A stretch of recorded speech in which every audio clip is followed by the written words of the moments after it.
OnePlus Buds Z Review. The OnePlus Buds Z are the company's latest set of wireless earbuds. They are OnePlus' second set of truly wireless earbuds after the OnePlus Buds launched a few months ago. Unlike the OnePlus Buds, the OnePlus Buds Z have an in-ear design along with an IP55 dust and water resistance rating.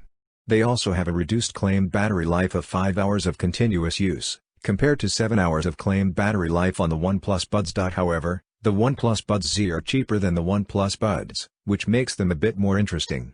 They are also one of the cheapest set of TWS earbuds on the market from a name brand and, at least on paper, seem to have a full set of features.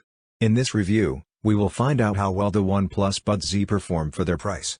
Later on in the review, we will also see how they stack up against the more expensive OnePlus Buds, and which ones you should be considering for your next purchase. Design. The OnePlus Buds Z earbuds have the signature OnePlus design that the company has used on all of its wireless audio products since the OnePlus Bullets Wireless 2. This includes an oblong shape that houses the drivers with a large, flat, circular back panel with a CD-like pattern that is also touch-sensitive. The speaker housing looks nearly identical to those on the Bullets Wireless 2/Z, except for the long stalk that sticks out at the bottom and houses the battery, antenna, and other electronics. On the inside, the OnePlus Buds Z uses silicone ear tips, which are comfortable but not as plush and snug-fitting as those on the Bullets Wireless 2/Z. Next to the ear tip are the two contacts that charge the earbuds when they are inside the case, and also what looks like a pressure release port. The area surrounding the ear tip is touch-sensitive and is used to determine when the earbuds are inside your ears. This is a less precise and more error-prone alternative to using an optical proximity sensor as found on more expensive TWS models, but likely used here to save costs. Software and features. The OnePlus Buds Z work with two different apps on Android, one for OnePlus phones and a different one for the rest. For OnePlus phone, you get a built-in app called OnePlus Buds. This app doesn't really show up unless you have the OnePlus Buds or OnePlus Buds Z connected to your phone, and even then the UI only shows within the Bluetooth settings when you go to configure them. Here, the app will show you the battery life of the earbuds, change the touch gestures, change the codec, AAC or SBC, toggle the Bluetooth profiles, and update the firmware. There is also a Find Device feature that lets you see their last known location using Google's Find My Device app and also make them ring in case you misplace them somewhere close to you. The gesture feature is unchanged from the OnePlus Buds. You can only double-tap the side panel on either earbud to activate one of the 4 preset functions. You can either play/pause, activate the voice assistant, go to the previous track, or go to the next track. You can also press and hold for 3 seconds to switch between the currently paired and previously paired device. The tap gestures feel lackluster, mostly because it lacks basic options like adjusting the volume. You also can single tap or triple tap to access a second or third set of gestures, and double tap is all you get. However, my biggest issue with the OnePlus Buds app is just how buggy it is. Testing on our OnePlus 8T review unit, the drop-down notification that would appear every time the earbuds were connected always had blank windows where the earbuds picture should be. If you quickly opened and closed the lid of the earbuds, the drop-down notification would just glitch out completely for a few seconds before disappearing. Performance. Audio quality. The OnePlus Buds Z have good audio quality for the price.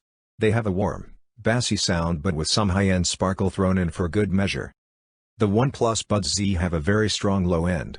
The bass is consistently elevated across the range, which results in a very prominent and resounding low-frequency response. This lends some additional body to percussion instruments, which may not always be welcome as you don't want the conga to sound like the bass drum, for example. However, for electronic music, this is less of an issue as you're not really reproducing the sound of an actual instrument, so the accuracy is less important, and then it's a matter of personal preference. For me, the low end is a touch too warm, but your mileage may vary. The midrange is a mixed bag. The lower midrange is reproduced really well, which gives great body and presence to a lot of male vocals. This comes through in music but in also other types of content, such as podcasts. It also lends itself quite well to some string instruments, such as the bass guitar and the cello. However, the upper regions of the midrange is where the sound drops below the intended target. This makes female vocals and most string instruments to lose energy and also causes some male vocals to sound hollow. It also makes the overall sound a bit dark and muddy. The OnePlus Buds Z also have good imaging performance, which is helped a bit by the peak in the upper ranges of the treble. The soundstage is underwhelming, and I often found it tempting to enable the movie preset in the Dolby Atmos sound settings on OnePlus phones to create a wider, more three-dimensional sound. There is a slight background hiss with these earphones when they're on, but it's mostly not audible unless you are in a really quiet environment. Connectivity. The OnePlus Buds Z had reliable connectivity during testing. As mentioned before, they did occasionally just power down, but this seemed to be an issue that could potentially caused by the app. Outside of those instances, the connection was quite reliable. Battery.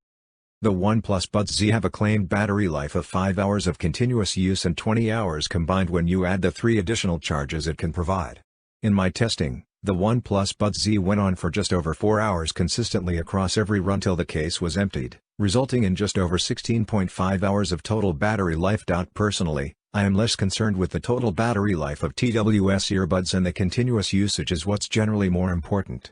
At just over 4 hours, the battery life is about average for a product in this class and not particularly impressive. OnePlus also claims 3 hours of battery life after a 10-minute charge. However, this is when both the earphones and the case are charging, and if you read the fine print, the battery life is actually 1.5 hours if only the earphones are charging inside the case, which is a more likely scenario. Replicating this test resulted in exactly 1.5 hours of battery life, so the claim is correct. I just wish OnePlus highlighted the proper figure from the more likely scenario. Conclusion. The OnePlus Buds Z are priced at $50, which is a great price. It's an even better price if you're in India, where they cost just 2,999 Indian rupees, $40. For that price, I would say you are getting more than your money's worth. The audio quality, while not exceptional, is leagues beyond what you usually find in this price range. The battery life is similar, where it's not great but also not bad. They are comfortable and the build quality and finish is on par with what you'd find on AirPods that cost 3 times as much. I still think these are worth purchasing for anyone shopping in this price range. The software issues aren't too severe and you'd be hard-pressed to find a better deal in this category. Pros. Comfortable. Good audio quality for the price. IP55 rating. Cons. Awkward layout of earbuds inside the case. Buggy software. No volume control.